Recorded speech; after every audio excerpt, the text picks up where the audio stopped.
Les femmes ne veulent pas que vous trouviez cette vidéo. Y avez-vous déjà pensé? Qu'y aurait-il de si dangereux dans une simple vidéo qui pourrait déranger à ce point une grande partie de la société?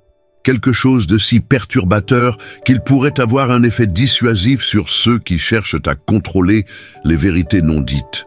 Cela semble exagéré, non?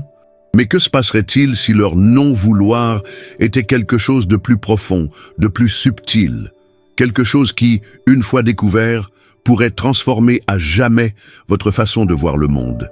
Et si cette vidéo, ainsi qu'une invitation à réfléchir sur le rôle des femmes et les vieux concepts qui nous entourent, était la clé pour révéler une réalité que beaucoup préfèrent ignorer. Il ne s'agit pas d'être choquant, mais d'éveiller quelque chose que vous ne pouvez pas voir derrière toute la construction sociale. La peur qu'ils ont de cette vidéo n'est pas à propos de ce qu'il y a ici, mais de ce à quoi elle pourrait vous faire penser après l'avoir regardée, et c'est peut-être ce dont vous avez besoin. Pensez. De nos jours, vous êtes-vous déjà demandé ce qu'il y a derrière les normes que nous avons sur les femmes? Qu'est-ce que la société nous apprend sur leur place? Dès notre plus jeune âge, on nous dit ce qui est bien et mal, ce qui est acceptable ou inacceptable en matière de comportement féminin. La femme qui s'exprime trop est étiquetée comme agressive, celle qui ne s'exprime pas assez comme soumise. Que se passe-t-il alors lorsque la femme ose, se manifeste et en même temps refuse les rôles préétablis? Il semble que dans de nombreux contextes, les femmes ne soient considérées qu'à travers le prisme de la commodité. S'ils se comportent d'une certaine manière, ils sont acceptés. Sinon, ils sont en dehors de la norme de ce qu'ils devraient être. Imaginez une femme qui, en essayant de briser ce cycle, commence à exprimer ce qu'elle pense et ressent vraiment. L'impact de cela est souvent silencieux, mais dévastateur. Elle devient une menace. Une personne indésirable au sein d'un système qui préfère toujours contrôler et maintenir les anciennes valeurs en place. Et la question qui se pose est, pourquoi la peur de donner la parole à ces femmes? Pourquoi, en remettant en question les stéréotypes, sont-ils découragés ou même évités? Et, plus important encore, pourquoi vous, qui regardez maintenant, ne vous êtes-vous jamais posé la question? Vous êtes-vous déjà retrouvé dans une situation où le comportement féminin semble être réduit au silence? Ou peut-être avez-vous vu une femme qui se sentait mal à l'aise d'exprimer son opinion en public? Peut-être était-ce votre mère, votre sœur ou même votre collègue. Qu'avez-vous fait face à cela? Peut-être se sentait-il impuissant ou, dans de nombreux cas, même compatissant, mais ne savait-il pas comment agir? C'est ce que beaucoup ne veulent pas que vous réalisiez. Comment les femmes, même aujourd'hui, sont moulées pour s'adapter à des modèles qui les subjuguent sans elles, bien des fois, même en le sachant. Et la société, avec toutes ses conventions, les met simplement dans des cases bien définies et dissimule les douleurs de vivre en dehors d'elles. Les multiples facettes du problème. Mais le problème va bien au-delà. La société ne se contente pas de cacher les femmes. Elles façonnent leur réalité d'une manière si profonde qu'elles-mêmes ne se rendent souvent même pas compte des limites qu'elles imposent. Saviez-vous que la façon dont une femme se voit, la vision qu'elle a de son corps et de son esprit, est fortement liée à la façon dont la société la voit? Cela inclut la façon dont elle agit, comment elle se comporte, même comment elle s'habille. La pression externe définit une grande partie de ce qu'elle croit être sa valeur, et souvent les choix qu'elle fait ne sont pas entièrement les siens, mais le reflet d'une image façonnée par des idéaux de beauté, de comportement et de conformité. Maintenant, imaginez comment cela se reflète dans tous les domaines de sa vie, au travail, dans les relations, dans sa santé mentale. La pression est constante, et quand une femme décide de briser cette chaîne, que se passe-t-il? Il est perçu comme une menace pour le système qui tente de rester intact. Et le plus curieux, qui essaie généralement de maintenir le statu quo? Ce ne sont pas les femmes, mais les hommes qui craignent de perdre quelque chose. C'est la véritable peur que beaucoup ont, perdre le contrôle, perdre l'avantage dans un système qui a été structuré pour s'assurer qu'un groupe, l'homme, a plus de pouvoir que l'autre, la femme. La répétition de ces modèles au fil du temps n'est pas une simple coïncidence. Ils sont nourris par la culture, l'éducation, la politique. Lorsqu'une femme agit en dehors de ces normes, elle fait non seulement face à la résistance, mais aussi à la solitude et au doute de soi. Cela la met sur un terrain fertile pour la connaissance de soi, mais l'oblige aussi à s'interroger sur sa propre identité et ses propres valeurs. Comme dirait Socrate, « Connais-toi toi-même ». Mais apprenons-nous vraiment à nous connaître? Ou n'apprenons-nous à nous connaître que dans les limites de ce qui nous a été imposé comme normal? Dans cette vidéo, nous allons ouvrir nos esprits. Interrogeons ensemble ces normes imposées par la société. Et peut-être, à la fin, commencerez-vous à voir la vérité d'une manière différente, non seulement sur le rôle des femmes, mais sur le rôle que vous, en tant qu'individu, avez dans la perpétuation ou la rupture de ce cycle. Il ne s'agit pas d'une vidéo pour vous apprendre à agir différemment. Non, c'est beaucoup plus profond. C'est une invitation pour vous à porter un regard critique et à vous demander « Qu'est-ce que je peux changer à partir de maintenant pour que cette vérité cachée puisse être révélée? Et s'il y avait une clé pour percer ces mystères intérieurs? » Continuez à regarder et, qui sait, vous trouverez peut-être la réponse. Maintenant que vous réfléchissez, je veux savoir, d'où regardez-vous cette vidéo? Commentez sous votre ville et partagez ce que vous ressentez en regardant jusqu'ici. Ouvrons cette discussion et, ensemble, cherchons les réponses qui sont souvent passées sous silence. Sommes-nous prêts à voir la vérité? Alors, partagez votre avis. Pour comprendre les raisons qui imprègnent le comportement de la société envers les femmes, nous devons regarder au-delà de la surface. La philosophie de Socrate, l'un des plus grands penseurs de l'histoire, nous offre la base pour remettre en question les normes établies. Il croyait que la vraie connaissance ne pouvait être atteinte qu'en posant des questions incessantes. Mais pour ce faire, nous devons nous éloigner de ce qui nous a été imposé comme normal. Socrate nous a enseigné le doute constructif. « Connais-toi toi-même », disait-il. Cela nous amène à nous demander « Connaissons-nous la vraie nature des femmes dans la société ou acceptons-nous simplement ce qu'on nous a dit ?» Si la société nous dit que le rôle d'une femme est d'être soumise, belle et tranquille, est-ce suffisant? Ou devrions-nous remettre en question ces normes et essayer de comprendre ce que signifie vraiment être une femme dans tous ses aspects? Ici, il est essentiel d'introduire des concepts de psychologie qui nous aident à comprendre les origines de ces modèles. Le concept de l'inconscient collectif de Carl Jung, par exemple, peut être une clé importante. L'inconscient collectif porte en lui les archétypes que nous portons tous, hommes et femmes, archétypes de comportement et de rôle qui se transmettent de génération en génération.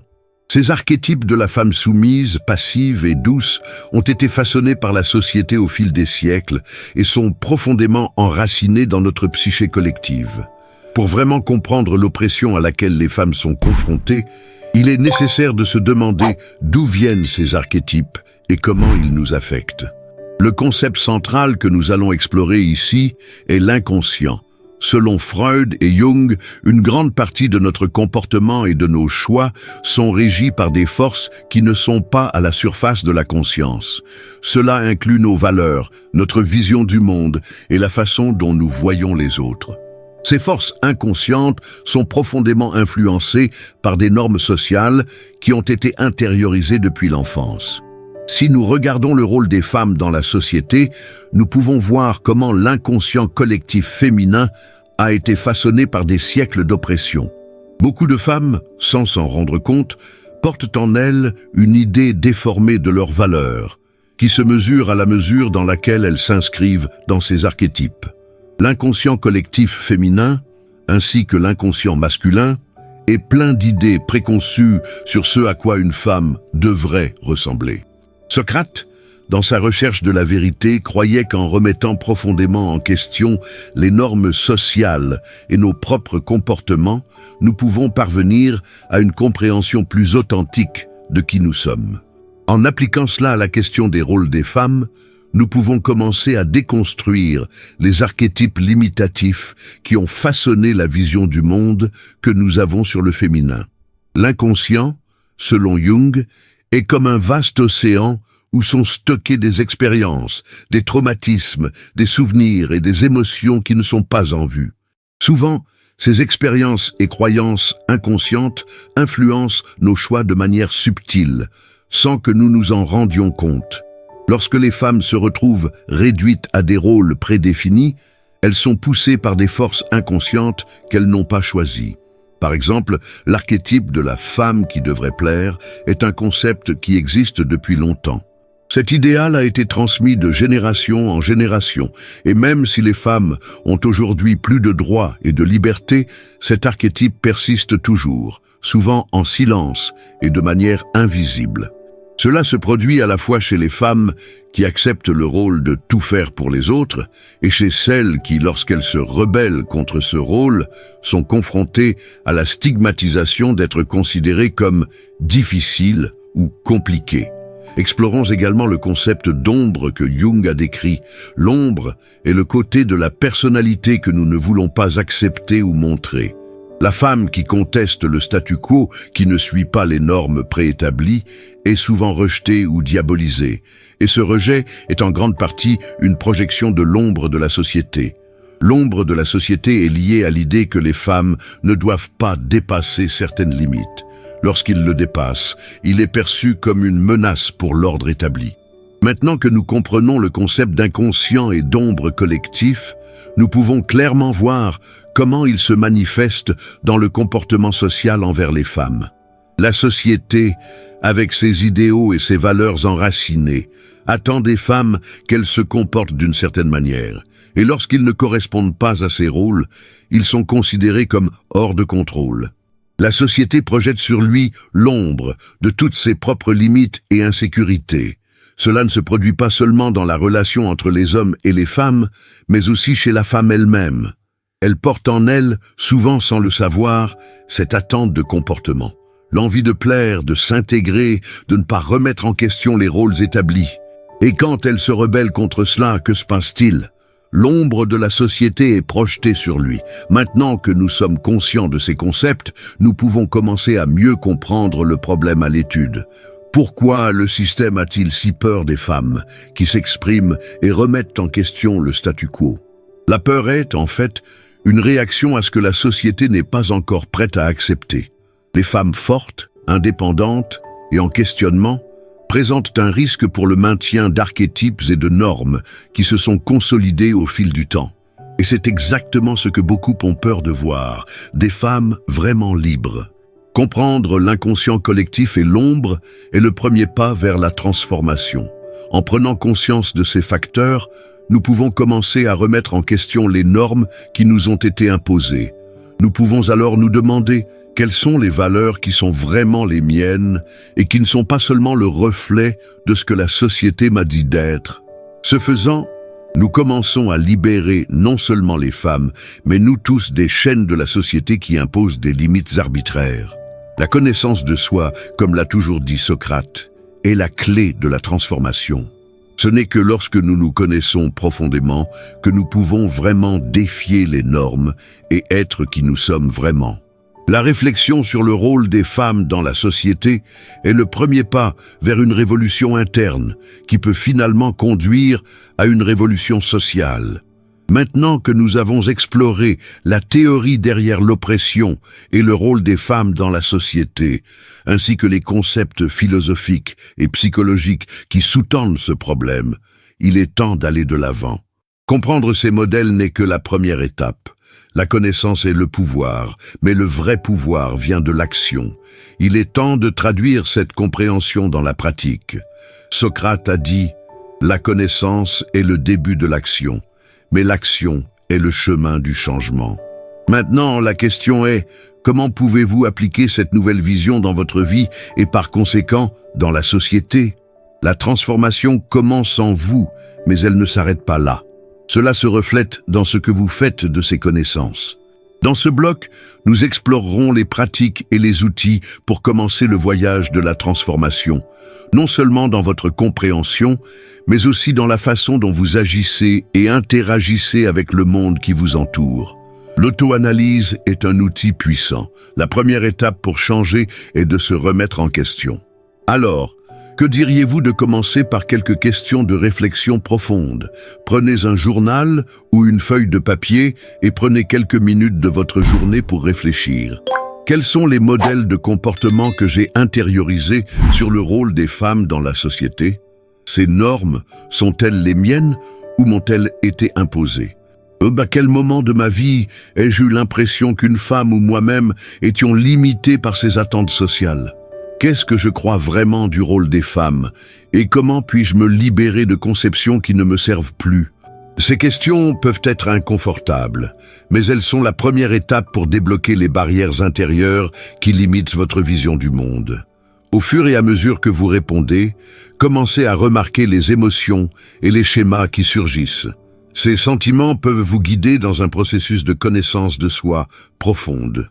La pratique de la pleine conscience peut être un outil puissant pour observer les schémas automatiques de pensée et de comportement. Lorsque vous êtes dans des situations quotidiennes, comme au travail ou dans des interactions sociales, pratiquez la pleine conscience. Remarquez les pensées qui surgissent lorsqu'une femme s'exprime avec assurance. Réfléchissez à ce que l'on ressent lorsqu'une femme occupe un poste de direction. Remarquez les jugements rapides ou les attentes que vous avez des femmes autour de vous. Ces observations peuvent aider à comprendre comment l'inconscient collectif et les archétypes façonnent encore leurs réactions automatiques. Lorsque vous prenez conscience de ces modèles, vous pouvez commencer à les remettre en question et éventuellement les remplacer par une perception plus authentique. Le changement de perspective est un outil clé de transformation. Concentrons-nous sur une stratégie simple, remettre en question votre première pensée ou réaction. Par exemple, si vous vous surprenez à penser qu'une femme est agressive lorsqu'elle exprime son opinion, arrêtez-vous et demandez-vous pourquoi cette femme est-elle considérée comme agressive? Qu'est-ce qui le rend vraiment affirmé? Au lieu de suivre automatiquement le jugement imposé par la société, essayez de faire place à de nouvelles interprétations. Les femmes qui défient les normes peuvent être considérées comme audacieuses, courageuses et leaders. Changez votre perception de la femme au pouvoir et elle deviendra, à vos yeux, une source d'inspiration. Maintenant que vous êtes plus conscient des normes que vous imposez, il est temps de commencer à travailler à les déconstruire. Comment? Commencez à reconnaître les femmes autour de vous qui remettent en question ces archétypes et célébrez ces actions. Encouragez l'expressivité, le leadership et la liberté. Chaque fois que vous voyez une femme prendre la parole ou occuper un espace qui, historiquement, aurait été destiné à un homme, renforcez ce comportement en vous comme quelque chose de positif et d'inspirant. Ces actions de subversion des archétypes traditionnels vont au-delà des simples gestes de résistance. Ce sont des pratiques quotidiennes de transformation de la pensée collective. En intériorisant ce changement de perspective, vous commencez à créer un impact sur votre environnement. Tout parcours de transformation est semé d'embûches. Après avoir fait les premiers pas dans la réflexion et changé de perspective, vous rencontrerez probablement des résistances, à la fois externes et internes. Vous pouvez être confronté à ceux qui vous entourent, qui renforcent encore les vieux stéréotypes, ou même ressentir de la résistance en vous-même, surtout lorsque vous êtes confronté à l'idée de rompre avec des schémas enracinés. Mais les plus grands défis génèrent souvent les plus grandes opportunités de croissance. Lorsque vous vous trouvez dans des situations de résistance, rappelez-vous que cela fait partie du processus de transformation. La clé est de ne pas abandonner. Lorsqu'une résistance externe apparaît, utilisez-la comme carburant pour continuer à défier le statu quo. Conseil pour faire face à ces défis, soyez patient avec vous-même. Le processus de changement peut être lent, mais chaque pas compte. Pratiquez l'autocompassion. Ne vous jugez pas par des rechutes ou des échecs. L'important, c'est le progrès. Célébrez les petites victoires. Chaque moment où vous remettez en question un archétype ou une norme sociale est une percée majeure. Visualisation du nouveau « moi » et premier pas concret. Maintenant, imaginez un instant qui vous pouvez devenir en appliquant les pratiques dont nous avons discuté ici. Imaginez-vous libre des attentes limitatives imposées par la société. Visualisez une version de vous-même qui est plus consciente, plus empathique, plus libre de défier les normes établies. Que feriez-vous si vous étiez plus libre d'être qui vous êtes vraiment, sans craindre d'être jugé? Qu'est-ce qui changerait dans votre vie quotidienne? Quelles petites actions pouvez-vous poser pour remettre en question ces schémas et contribuer à la transformation de la société? Commencez par un petit pas dès aujourd'hui. Il peut s'agir de quelque chose de simple, comme remettre en question une situation où vous avez l'impression que les femmes sont réduites au silence, ou soutenir une femme qui prend un poste de direction. Le changement commence par de petits gestes, mais ces gestes, avec le temps, peuvent transformer la société. Nous sommes arrivés au terme de notre parcours de réflexion et de transformation. Nous commençons par la provocation du titre, en remettant en question les vérités qui nous ont été imposées par la société sur le rôle des femmes. Nous nous plongeons dans la philosophie et la psychologie socratique pour comprendre les forces invisibles qui façonnent nos croyances et nos comportements, et comment ces croyances se reflètent dans la façon dont nous voyons le féminin. Tout au long des blocs, nous avons discuté de la façon dont ces idées nous affectent, à la fois dans notre perception des femmes et dans notre propre vision du monde. Nous comprenons que pour changer nos relations, nous devons d'abord changer notre façon de penser, remettre en question les modèles et surtout appliquer ces connaissances à notre vie quotidienne. Maintenant, vous êtes plus conscient des mécanismes qui façonnent la société et plus prêt à agir et à changer cette réalité. Tout au long de ce voyage, ce qui est devenu clair, c'est que, tout comme Socrate l'a enseigné, la connaissance de soi est la clé de la transformation. En regardant à l'intérieur de nous-mêmes et en remettant en question les normes sociales, nous sommes en mesure de nous libérer des schémas limitants, tout en aidant la société à faire de même. Il ne s'agit pas seulement de comprendre l'oppression des femmes, mais aussi de comprendre notre propre relation avec les normes imposées et comment nous pouvons aider à les briser. Le vrai pouvoir vient de l'action, de la réflexion et d'un changement de perspective. Lorsque nous remettons en question les archétypes et les conventions, lorsque nous faisons place à la liberté d'expression et à l'égalité, nous ne changeons pas seulement la société pour les femmes, nous transformons le monde pour tout le monde. Le vrai changement commence en nous. Socrate croyait qu'une vie non examinée ne vaut pas la peine d'être vécue. Et dès maintenant, vous avez la chance de vivre une vie plus authentique, plus connectée à la vérité de ce qui compte vraiment.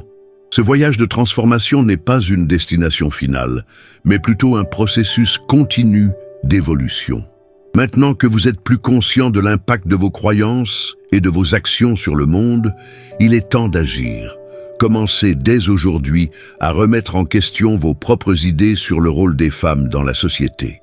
Remarquez comment vous vous comportez dans les interactions quotidiennes, comment vous réagissez aux comportements féminins et comment les normes sociales façonnent encore vos réactions. Mais ne vous arrêtez pas là. Partagez ce que vous avez appris. Parlez-en avec d'autres. Défiez les normes à la maison, au travail et sur vos réseaux sociaux. Tout changement commence par notre volonté de regarder ce qui ne va pas et de prendre des mesures pour le corriger. C'est le moment d'agir. Mettez-vous au défi d'être le changement que vous voulez voir dans le monde. Et si vous voulez vraiment continuer ce voyage, ne vous arrêtez pas là. Abonnez-vous à notre chaîne pour plus de contenu qui défie les normes et vous aide à voir le monde sous un nouvel angle. Commentez ci-dessous où vous regardez cette vidéo et ce que vous avez appris jusqu'à présent. Votre participation et votre interaction sont importantes pour créer une communauté de transformation. Le chemin vers la vraie liberté et la transformation commence par une étape simple, le questionnement. Remettez en question tout ce que vous avez appris jusqu'à présent. Remettez en question les normes, les standards et les stéréotypes qui limitent le potentiel humain. Socrate croyait que la vérité est libératrice. Et lorsque nous nous permettons de voir la vérité, nous pouvons enfin être libres d'être qui nous sommes vraiment. Maintenant, je vous invite à faire ce premier pas. Abonnez-vous à la chaîne, partagez cette vidéo et commencez votre parcours de transformation dès aujourd'hui. Je vous verrai dans la prochaine vidéo où nous continuerons à explorer les vérités que beaucoup ne veulent pas que vous découvriez. Le changement est entre vos mains. Allons-y ensemble.